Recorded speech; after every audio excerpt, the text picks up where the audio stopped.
확산 방지 또 완전 종식을 위해서 방역 당국과 또 관련 부처 또 지자체와 민간 전문가 그리고 자가 격리된 국민들의 자발적 협조까지 전 국가적으로 이제 총력 대응 중에 있습니다.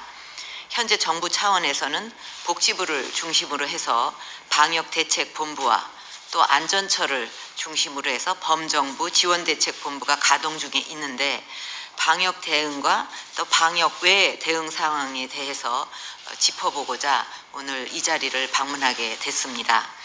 최근에 의심 환자 또 확진 환자에 대한 의료기관 간의 정보 공유 체제 구축과 또 모든 확진자 발생 및 경유 병원명을 이제 투명하게 공개하고 또 자가 격리자에 대한 1:1 전담 관리제 실시 등 지금 역량을 총 투입을 하고 있는데 이 정부 방역 대책과 관련해서 다음 두 가지를 강조하고자 합니다.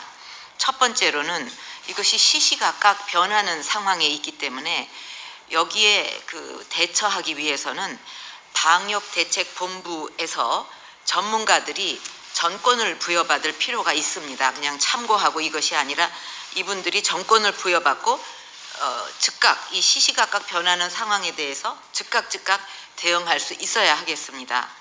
그래서 현재 방역의 핵심이라고 할 수 있는 것은 감염 경로를 완전하게 파악을 하는 것, 그리고 그 연결고리를 완벽하게 단절하는 것, 그리고 추가적인 접촉을 차단하는 것이라고 할 수 있습니다.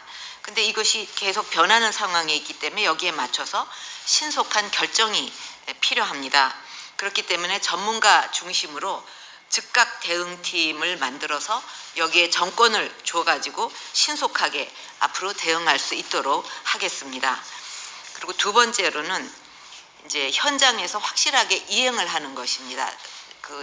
조금 더 시간을 놓치지 말고, 그래서 내려진 결정들이 현장에서 신속하게 제대로 이행되고 있는가, 이것이 굉장히 중요한데, 지금 확실한 접촉 차단을 위해서 자가 격리자에 대해서 1:1 전담제를 실시하는데 일부에서는 이것이 좀 제대로 이루어지지 않고 있다는 지적이 있습니다.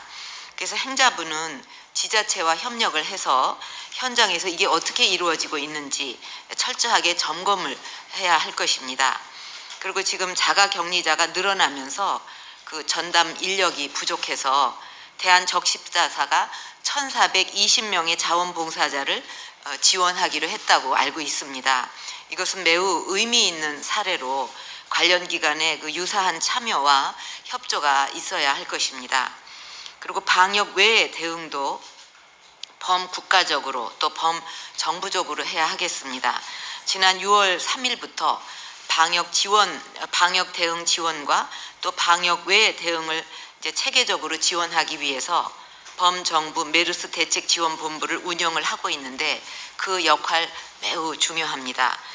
일일 생계자가 자가 격리자가 될 경우 이 생활 지원을 어떻게 할 것인지, 또 어린이집에 11일 이상 결석을 했을 때 국고지원금이 축소 내지 중단이 된다고 하는데 이에 대한 대책은 또 어떻게 되고 있는지, 그리고 또 학교 수업과 또 수업 손실에 대한 대책 등은 국민 생활과 밀접하게 직결이 되어 있기 때문에 여기에 대해서도 관계부처가 신속하게 움직여야 될 사안이라고 봅니다.